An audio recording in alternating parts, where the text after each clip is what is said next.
Are you having problems with tagging people on Instagram? Because if you do, then this video will be perfect for you, because I'm going to show you exactly how to fix this, but make sure that you watch this until the very end so that you don't make any mistakes in this process. So what I need to do first is to go to my Instagram app and then log into my Instagram account. And as you can see, I'm currently on my Instagram account right now.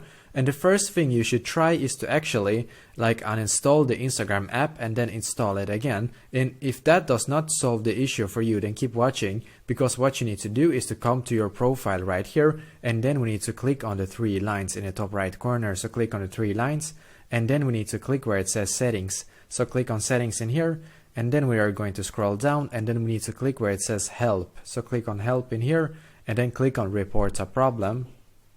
And then we need to once again click on report a problem in here, and then we can click on include and continue in here if we want to.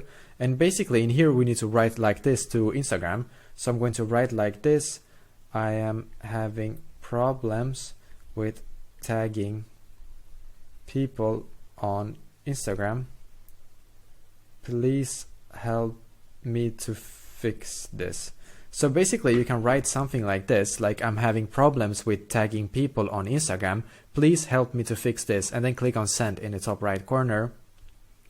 And basically what will happen now is that hopefully Instagram will actually see this, and they will actually fix this issue for you. So you need to wait maybe like 1 to 3 business days and see if that problem is now solved for you. If it's not solved for you, then what I could recommend you to do as well is to actually try to log out from your account and then log back in and see if that will actually solve the issue as well. So basically this is exactly how to do so. So let me know in the comments below if you have any questions, and I will do my very best to try to help you. And also please leave a like on this video and subscribe to my channel, because I'm doing a lot of helpful videos constantly that might be very useful to you. Thank you very much for watching, and I wish you an awesome day.